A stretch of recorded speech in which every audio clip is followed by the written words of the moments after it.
Let's take a look at multiplying rational numbers. What we're going to do is we're going to run through a few examples of multiplying two fractions together. We'll look at a few examples of multiplying more than two fractions together, and then we'll take a look at an application of multiplying fractions. So here we go. Let's say we have the following fraction. We have a over b, and we want to multiply it by the fraction c over d. Okay. Now, multiplying rational numbers in some ways is simpler than adding or subtracting because we're not required to find an LCD. We're adding or subtracting these two rational numbers. These two denominators would have to be the same. But here, we're not worried about a common denominator because what we're going to do when we're multiplying two fractions is we're going to multiply the numerators, and that's going to be on the top of our answer, and then we're going to multiply the denominators together. So we're going to multiply straight across. Our answer is going to be a times c over b times d. We're going to multiply straight across. Let's do a few examples of this. Let's say we have 2 over 3 times 1 over 5. Okay. Basically, we just simply multiply across. We have 2 times 1, which is 2. In the denominator, we have 3 times 5 is 15. And that's our answer. Very simple, a lot simpler than adding and subtracting rational numbers. Let's do a few more of these. Next we have 4 over 7 multiplied by 3 over 5. Okay, and all we do is multiply across. We have the numerator 4 times 3, which is 12, and straight across with the denominator. 7 times 5 is 35. And that's our answer. It's very much straightforward. We're going to do a few examples of these before moving on, just so we hit the actual strategy home. Let's do one more. We have 3/4 times 1/2. And again, straight across. 3 times 1 is 3. 4 times 2 is 8. The answer is 3/8. Now let's look at the next example. The next example is 2 over 7. We're going to multiply it by a negative 5 over 9. Now when we're multiplying by a negative times a positive is going to give us a negative. Now this makes sense because multiplying by a negative changes the sign.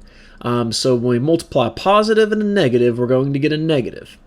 But everything else stays the same as far as multiplying rational numbers. We have 2 times 5 straight across the top, which is 10, and then same straight across the bottom. 7 times 9 is 63.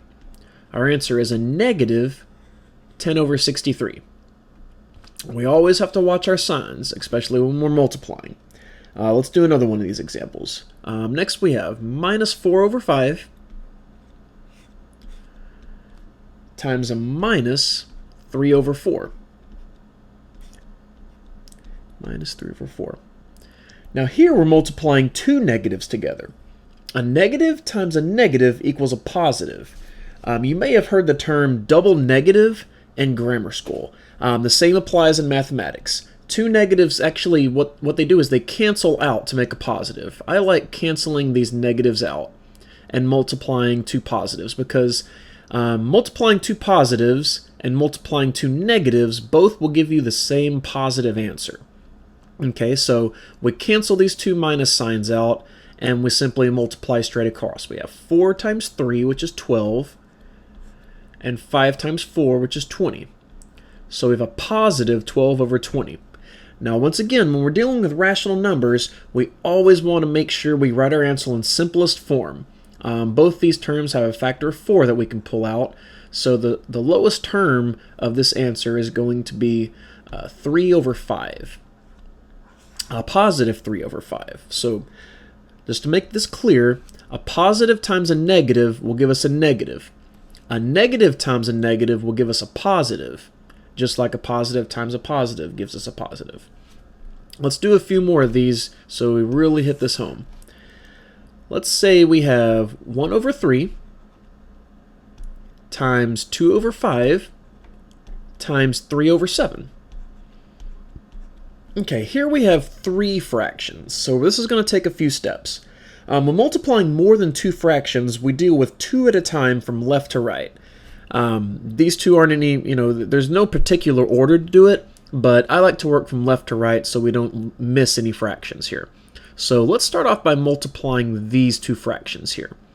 We do it the same way. We have 1 times 2, which is 2, 3 times 5, which is 15. We saw this in the example earlier. But we're going to add times 3 over 7. So we're going to multiply this 2/15 times 3 over 7. This is going to give us 2 times 3, which is 6, and 15 over 7, or 15 times 7, excuse me, which gives us 105. Now again, we always want to write it in lowest terms. Both these terms are divisible by 3, so I believe our answer is going to be 2 over 35. Okay, pretty straightforward. Take two at a time, work from left to right. Let's do another one. Let's see here. We have 3/2 times a negative 1 over 4 times a negative 1 over 9. Okay, same as above. We're going to take two at a time. It really doesn't matter which two. We still have two negatives to deal with, so let's be careful. Let's take these two first. 3/2 times a minus 1/4. Well, we know our answer is going to be a minus. Positive times a negative equals a negative. Then we multiply across. 3 times 1 equals 3. 2 times 4 equals 8. Now we're going to multiply this by a minus 1 over 9. So minus 3 over 8 times a minus 1 over 9. And here we know our answer is going to be a positive because this minus sign will cancel with this minus sign. We multiply straight across. We have 3, and 8 times 9 is 72. We're not done yet. We want to simplify this. Lowest terms, these are both divisible by 3, so we're going to get a 1 over 24. A positive 1 over 24 is going to be our answer here. Let's always be careful when working with our signs, working from left to right. Make sure we write our answer in simplest form. Scroll down a bit. Let's look at one more of these. Let's take a minus 3 over 8 times 1/2 times 4 times 5 over 6. Okay. Here we have four fractions. We have one negative, so we actually only deal with that at the beginning and get that out of the way. We have a 4 here, which we're going to write as a 4 over 1 to make it as a fraction, just to clarify what we're doing here. All right, so let's start with these two. It doesn't matter which order, but I like to move from left to right. We have a minus 3/8 and a positive 1/2, so our answer is going to be a negative. 3 times 1 is 3. 8 times 2 is 16. Okay, and we can leave this for a second, and we're going to multiply these two next on the side. 4 times 5 is 20. 1 times 6 is 6. Let's go ahead and simplify this as we go. Makes calculations much easier. This simplifies to a 10 over 3. They're both divisible by 2. So we're going to multiply the minus 3 over 16ths by the product of these two numbers, which we found is 10 over 3. A positive and a negative is going to give us a negative, and then we multiply across. 3 times 10 is 30. And 16 times 3 was 48. And we can further simplify this into lowest terms. If we divide both of these by 6, it's going to give us a minus 5 over 8. And that's our answer. So let's be sure to just systematically take this one step at a time, multiplying two fractions together at a time, and moving from left to right. And be sure we watch our signs so we don't get in any trouble. But everything is pretty straightforward here. All right, let's look at a quick example. We have an application here that introduces the following. Mandy is making 2 salads. she only has 3/4 of a cucumber. If she divides the cucumber equally into each bowl, how much of a cucumber does each salad have? Excuse me. All right, so what we have is 3/4 of a cucumber, and we're going to split this up into 2 bowls. Well, let's call these bowls X. They're going to be divided equally, so they're both going to be the same size. And we're going to let X equal a portion of cucumber. Cucumber. Okay, so let's write a quick algebraic expression. Well, we know if we multiply X and X, that's going to give us 3/4 of a cucumber. So we have X and X will give us 3/4 of a cucumber because we're cutting a cucumber, 3/4 of a cucumber into 2 parts. So what that's going to give us is the expression 2x equals 3/4. Okay, we have 2 x's, and that's going to give us 3/4 of a cucumber.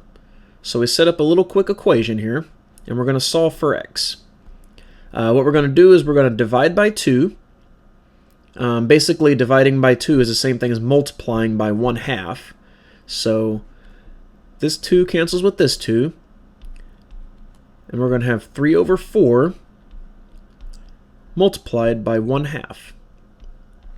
3 times 1 is 3. 4 times 2 is 8. Each salad has 3/8 of a cucumber. We split 3/4 of a cucumber into 2 pieces. That gives us 3/8 of a cucumber. We'll go over more of solving equations like this in a later section. We're actually just touching on this to set up an example of the application of multiplying rational numbers right here. So what did we learn here? Well, we learned basically multiplying rational numbers is a little bit simpler than adding rational numbers. We don't have to find a common denominator. We can simply multiply across the numerator times the numerator, denominator times the denominator, and simple fractions are pretty much a one-step process. We also found out that we can multiply a positive and a negative. That's going to give us a negative. We always need to remember that, and that a negative times a negative equals a positive. We always want to be careful with our signs, and always dealing with rational numbers, we always want to make sure we have our answer in simplest form. And then we looked at an application where we can see that multiplying rational numbers can be really useful in the real world. So let's get this down, and I'll see you soon.